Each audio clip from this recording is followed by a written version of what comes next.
ఇది ఎంసీ ఎంతవరకు వచ్చింది మేడం?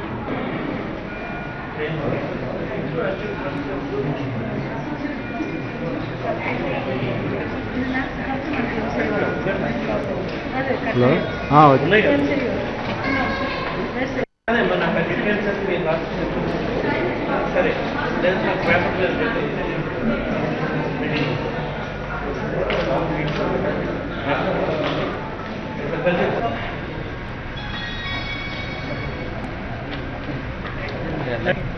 ఎక్కడ అమరావతి ఏమన్నారు మనకి వచ్చారంటే మొన్న వచ్చినప్పుడు మన అన్వేషణ గారు చెప్పారు డైరెక్టర్ గారు ఇట్లా ఎంసీఏ పర్మిషన్ కూడా పెండింగ్ ఉంది సార్ మన పిల్లకాయలు ఇబ్బంది పడతారు వల్ల దానికోసమే ఎట్లా పేషెంట్ ఉండాలని చూసి మాట్లాడాలని రావడం జరిగింది. నేను మనిషితో మాట్లాడతాను. మనం కేవలం టెక్నికల్ రీజన్స్ ఓన్లీ ప్రొఫెషనల్స్ తక్కువ.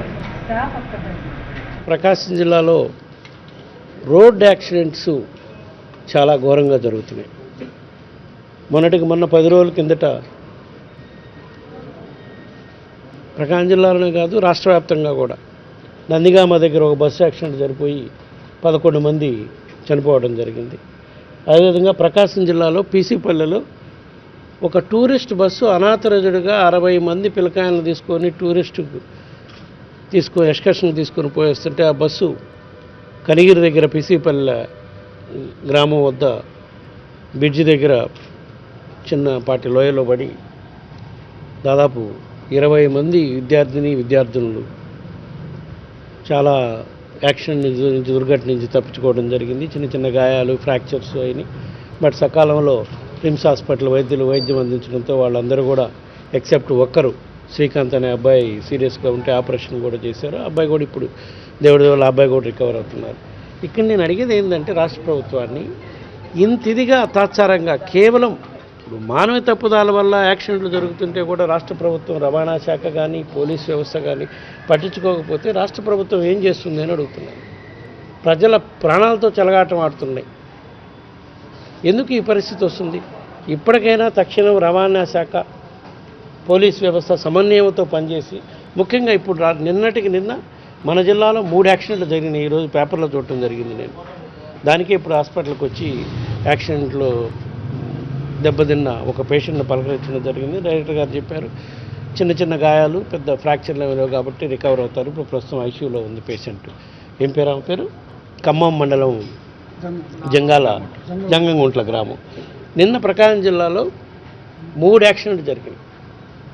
ఒకటి ఖమ్మం మండలం జంగంగుంట్ల దగ్గర చనిపోయిన యాక్సిడెంట్లో 3 స్పాట్లో చనిపోవడం జరిగింది. దాదాపు 10 మంది గాయాలు పాలవడం జరిగింది. ఏంది ఒక ట్రాక్టర్లో పొగాకు బెల్ట్ తీసుకొని పొగాకు ఆకు తీసుకొని పోతుంటే దాదాపు 20 మంది ఎక్కారు. That is illegal. Me police department పనిచేస్తుందా? రవాణా వ్యవస్థ పనిచేస్తుందా? మీరు ఒకసారి చర్యలు తీసుకుంటే రెండోసారి రైతులు ఆ విధంగా ఎక్కించుకోకుండా ఉంటారు. రైతులకు ఇబ్బంది ఉండొచ్చు, కానీ ప్రజల ప్రాణాలు అందరికన్నా విలువైనవి, చాలా విలువైనవి. ప్రజల ప్రాణాలు కాపాల్సిన బాధ్యత రాష్ట్ర ప్రభుత్వంపై ఉంది, ప్రభుత్వ అధికారులపై ఉంది. అదేవిధంగా ఎర్రగొండపాలెంలో ట్రాక్టర్ మీద అది కూడా ఒక ట్రాక్టర్ బాల్తో పాటు 12 మంది గాయాలు పాలయ్యారు. అదృష్టవశాత్తు అక్కడ ఎవరు చనిపోలేదు. అదే కనిగిరి దగ్గర అంబులెన్స్ గుద్దుకొని 3 వ్యక్తులు గాయాలు పాలయ్యారు.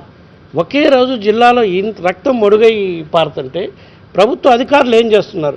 ఇప్పటికైనా జిల్లా పోలీస్ వ్యవస్థ, జిల్లా రవాణా వ్యవస్థ సమన్వయంతో తక్షణమే చర్యలు తీసుకొని మళ్ళా ఇట్లాంటి యాక్సిడెంట్లు జరగకుండా ఉండటం కోసం సమగ్రమైన చర్యలు తీసుకోవాలి. ఎవ్వరు ఇల్లీగల్గా ట్రాక్టర్స్లో కానీ బస్సుల్లో కానీ ఇల్లీగల్గా ట్రావెల్ చేయిస్తూ ఉంటే తక్షణమైన చర్యలు తీసుకొని వాళ్ళ మీద పెనాల్టీలు వేయటం, కఠినంగా శిక్ష పడేటట్టు చేస్తే రెండోసారి యాక్సిడెంట్ జరగకుండా ఉంటాయని చెప్పి రాష్ట్ర ప్రభుత్వాన్ని డిమాండ్ చేస్తున్నాం. ఇంకొక ముఖ్య విషయం, ప్రకాశం జిల్లాలో రిమ్స్ హాస్పిటల్ దివంగత ముఖ్య నేత డాక్టర్ వైఎస్ రాజశేఖర రెడ్డి గారు 2008లో రిమ్స్ హాస్పిటల్ స్టార్ట్ చేయడం జరిగింది. అదేవిధంగా అదే సమయంలో వైద్య కళాశాల, దీనికి అనుబంధంగా వైద్య కళాశాల కూడా ప్రారంభించడం జరిగింది. 2011 నుంచి వైద్య కళాశాల క్లాసులు ప్రారంభించడం జరిగింది. ఇప్పటికి 6 సంవత్సరాలు. దురదృష్టవశాత్తు ఈ రోజుకి ఎంసీఏ పర్మిషన్ రాలేదు. ఈ సంవత్సరం ఫస్ట్ బ్యాచ్ బయటికి రాబోతుంది. దీనికి ప్రధాన కారణం రాష్ట్ర ప్రభుత్వం వైఫల్యం. ఎందుకంటే కాలేజీకి ఉండాల్సిన minimum number of medical superintendent, executive registrar, professors ఎంతమంది ఉండాలంటే 20 మంది ప్రొఫెసర్స్ ఉండాలంటే కేవలం 12 మంది ఉన్నారండి. అదేవిధంగా అసిస్టెంట్ ప్రొఫెసర్స్ 30 మంది ఉండాల్సి ఉంటే కేవలం ఎంతమంది ఉన్నారు డాక్టర్ గారు? అసిస్టెంట్ ప్రొఫెసర్స్ 8 మెంబర్స్ కావాలి. కేవలం వీటి వల్లే ఎక్విప్మెంట్ ప్రాబ్లం లేక ఎంసీఏ క్లియరెన్స్ ఆగిపోలేదు.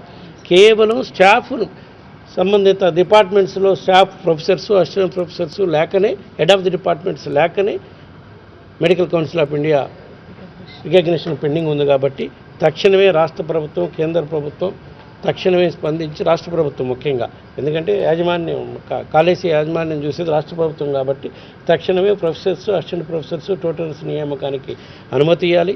అదేవిధంగా కేంద్ర ఆరోగ్య శాఖ మంత్రి గారితో రేపు సోమవారం నుంచి పార్లమెంట్ సమావేశాలు ఉన్నాయి.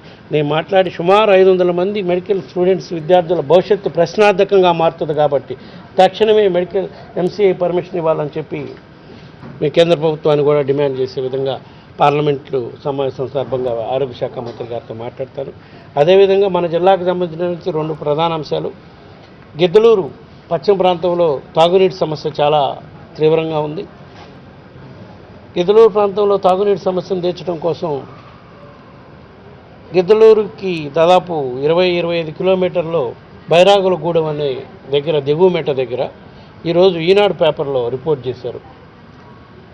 న్యాచురల్ స్ప్రింగ్ ఉంది, అంటే సహజసిద్ధమైన వాటరు కొండలలోంచి ఎప్పుడు ఎండాకాలం కూడా వస్తుంటాయి. కాబట్టి ఆ వాటర్ని తీసుకొని రైల్వే డిపార్ట్మెంట్ వాళ్ళు తాగునీటి అవసరాల కోసం కర్నూలు జిల్లా నంద్యాలకి, గుంటూరు జిల్లా సత్తెనపల్లికి, పిడుగురాళ్ళకి, నర్సరావుపేటకి ఎన్నో ప్రాంతాలకి ట్యాంకర్స్ ద్వారా, గూడ్స్ ట్యాంకర్స్ ద్వారా తోలుతూ ఉన్నారు. ఇది సంవత్సరాల తరబడి వస్తుంది. ఈ సంవత్సరం అప్పుడే స్టార్ట్ చేశారు. ఎందుకంటే కంటిన్యూగా ప్రకాశం జిల్లాలో 3వ సంవత్సరం కరువు కాబట్టి తాగునీటి సమస్య స్థిరంగా ఉంది.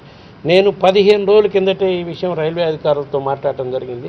ముందు మా ప్రాంతంలో ఉన్న నీరుని మా ప్రాంత ప్రజలు తాగునీటి అవసరాలు తీర్చినాకనే మిగతా ప్రాంతాలకు తీసుకొని పోండి అని చెప్పి నేను రైల్వే అధికారులతో మాట్లాడడం జరిగింది. ఫిబ్రవరి 5వ తారీఖున రైల్వే డిఆర్ఎంఓ కూడా నేను లెటర్ రాయటం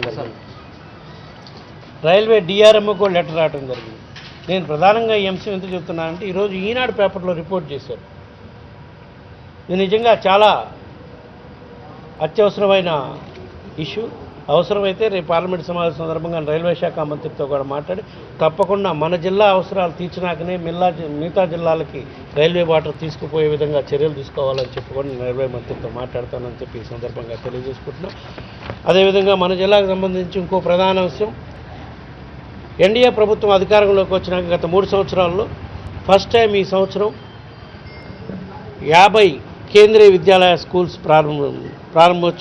స్టార్ట్ చేయడానికి పర్మిషన్ ఇవ్వడం జరిగింది. ఫస్ట్ టైం ఎన్డీఏ ప్రభుత్వం అధికారంలోకి వచ్చే 2014 నుంచి 2017 లోపల. అందులో మన రాష్ట్రానికి సంబంధించి 2 స్కూల్స్ ఇవ్వడం జరిగింది. గొప్ప విశేషం ఏంటంటే ఆ 2 స్కూల్స్ కూడా మన ప్రకాశం జిల్లాకు సంబంధించి శాంక్షన్ చేయడం జరిగింది. ముఖ్యంగా ఎందుకు దీని మీద నేను ఎంత శ్రద్ధ చూపించి గత 2 సంవత్సరాల నుంచి పోరాటం చేయడం జరిగిందంటే ప్రకాశం జిల్లా పశ్చిమ ప్రాంతంలో సుమారు 10,000 మంది ఎక్స్ సర్వీస్ మెన్ ఉన్నారు. వాళ్ళ కుటుంబాల్లో రిటైర్ అయినాక వాళ్ళు సైనిక్ స్కూల్ లేక, కేంద్రీయ స్కూల్స్ లేక చాలా ఇబ్బంది పడుతున్నారు. ముఖ్యంగా మార్కాపూర్, గిద్దలూరు, ఎర్రగొండపాలెంలో.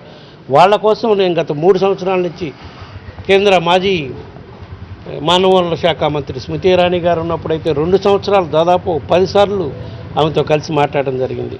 ఇప్పుడు కొత్తగా కేంద్ర మానవ వనరుల శాఖ మంత్రి ప్రకాష్ జవడేకర్ గారు మంత్రివర్గంలోకి వచ్చినా కూడా ఆయన్ని సుమారుగా 3 సార్లు కలిసి మాట్లాడడం జరిగింది.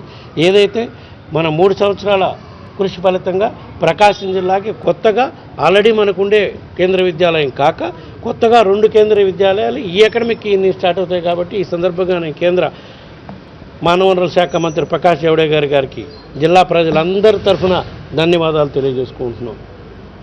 ప్రకాశం జిల్లాలో కేంద్రీయ విద్యాలయ స్కూల్స్కి ఎంత డిమాండ్ ఉందంటే, నాకు ఎంపీ కోటా కింద 10 సీట్స్ ఉంటే నా దగ్గర ఇప్పుడు నా వెయిటింగ్ లిస్ట్ 450 మంది ఉన్నారు. ఈ సమస్యను పరిష్కారం చేసుకోవడం కోసం వల్ల మన పశ్చిమ ప్రాంతంకి, ముఖ్యంగా పశ్చిమ ప్రాంతంలోని ఎర్రగొండపాలెం నియోజకవర్గంలో రాజంపల్లిలో ఒక స్కూల్ శాంక్షన్ చేశారు. ఒంగోలు 2 శాంక్షన్ చేశారు. మొత్తం దీంతో ప్రకాశం జిల్లాలో ఐ థింక్ భారతదేశంలో నాకు తెలిసినంత వరకు ఎక్కడ ఉండదు 3 స్కూల్స్ ప్రకాశం జిల్లాలో కేంద్రీయ విద్యాలయాలు మన జిల్లాలోనే ఉన్నాయి. కాబట్టి ఇది మన జిల్లా ప్రజలకి